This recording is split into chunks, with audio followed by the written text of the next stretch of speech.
1520년대 칼뱅의 위세가 급격하게 뻗어나가자 가톨릭 교회는 칼뱅과 그 신도들을 본격적으로 박해하기 시작한다.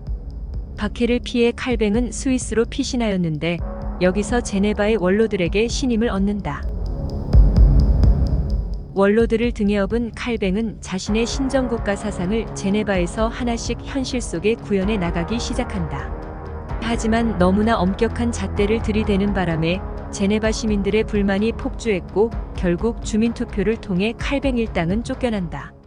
미치광이 원리주의자들이 쫓겨나자 제네바 시민들은 거리로 나와 축배를 터뜨리며 기뻐한다.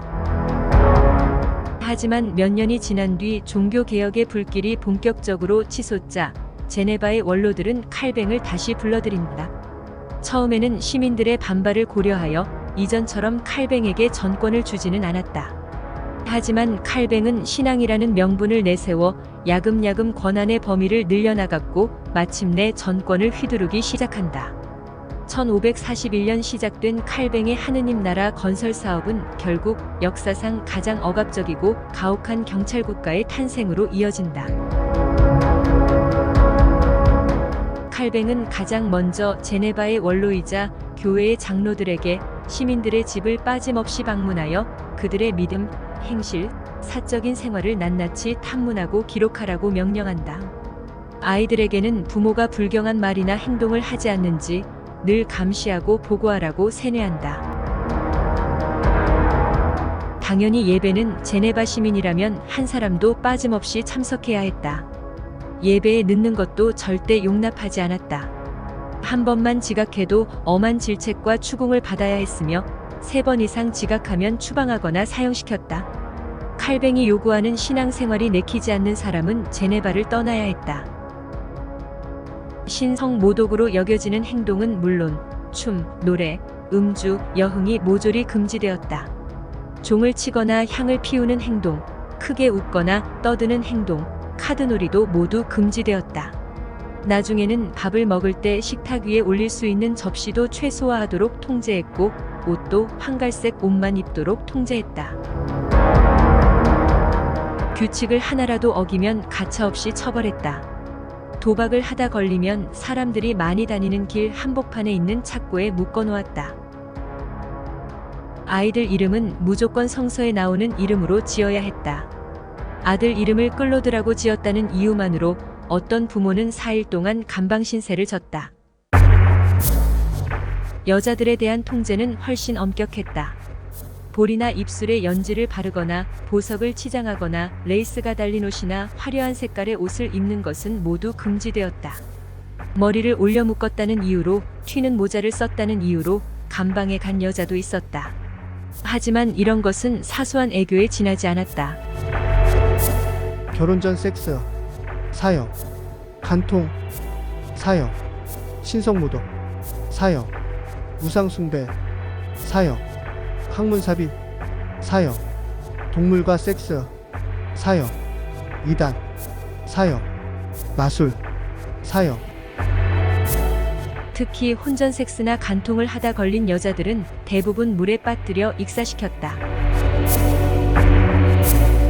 문제는 이러한 행위들은 매우 사적인 공간에서 이루어지기 때문에 증거를 확보하기 어렵다는 것이다. 그렇다면 칼뱅 정부는 이러한 범죄들을 어떻게 찾아냈을까? 의심스러운 이들을 잡아다 고문하여 자백을 받아냈다. 신성 제네바에서는 고문이 일상적으로 자행되었다. 또한 칼뱅 치하의 제네바에서는 가톨릭이 이단이었기 때문에 묵주나 성모상을 지니고 있다가 많은 이들이 이단으로 처형당했다. 악마와 정을 통하여 제네바에 역병을 불러왔다는 혐의로 여자 14명을 끌고 가 고문하고 재판한 끝에 이들을 모두 화형대에 묶어 불태워 죽이기도 했다. 심지어 칼뱅의 의붓 아들과 며느리도 제각각 간통 혐의로 고소당했는데 이들과 정을 통했다고 하는 상대까지 모두 잡아다가 가차없이 사형시켰다. 남자만으로 이루어진 무자비한 재판관들은 강박적일 만큼 꼼꼼하게 재판 내용을 기록으로 남겼다. 그 기록을 보면 이토록 엄중한 상황에서도 수많은 사생아들이 태어났다는 것을 알 수 있다. 결혼도 하지 않은 상태로 임신한 여자들은 필사적으로 임신 사실을 숨겨야 했다. 아기들은 대부분 태어나자마자 들판에 버려졌지만 목숨을 걸고 교회 앞 계단에 아기를 놓고 도망가는 이들도 있었다. 물론 아기를 낙태시키려고 하다가 죽은 여자들도 꽤 많았을 것이다. 이 하느님 나라의 야만성은 극에 달해 마침내 부모를 때렸다는 혐의로 잡혀온 아이를 목을 잘라 죽이기도 한다. 이 하느님 나라에서는 언론과 출판도 완전하게 통제했다. 칼뱅을 비판하는 사람은 무조건 사형시켰다. 한 번은 칼뱅이 설교할 연설대 앞에 칼뱅을 비난하는 대자보가 붙은 적이 있다. 칼뱅이 저지른 죄는 이전에 그 어떤 교황이 저지른 죄보다 훨씬 악랄하다. 칼뱅은 범인으로 자크 그리에라는 지식인을 지목하고 체포한다. 그리에는 혐의 사실을 전면 부인했으며 죄를 입증할 증거도 발견하지 못했다. 그럼에도 매일 2차례씩 30일 동안 고문을 했고 마침내 미심쩍은 자백을 받아내는 데 성공한다. 곧바로 사형 집행관들은 그를 광장으로 끌고 가 사람들이 보는 앞에서 착고에 발목을 묶고 못질한 뒤 머리를 잘랐다.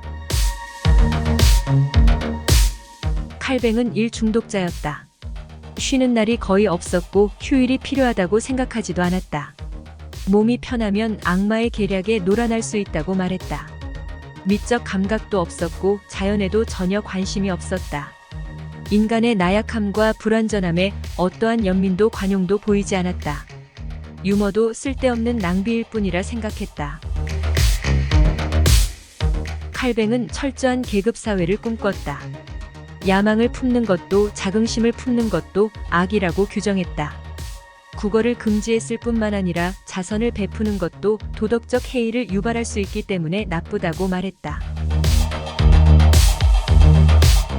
오늘날 개신교의 아버지로 떠받들어지는 이 인물에 대해서 문명 이야기를 저술한 철학자 윌 듀란트는 이렇게 평가한다.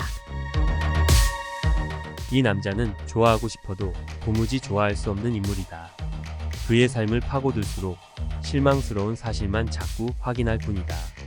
인류의 장구하고 찬란한 몰상식의 역사 중에서도 인간의 영혼을 가장 비참하고 비굴하게 만든 사람은 아마도 꼭 이 사람일 것이다.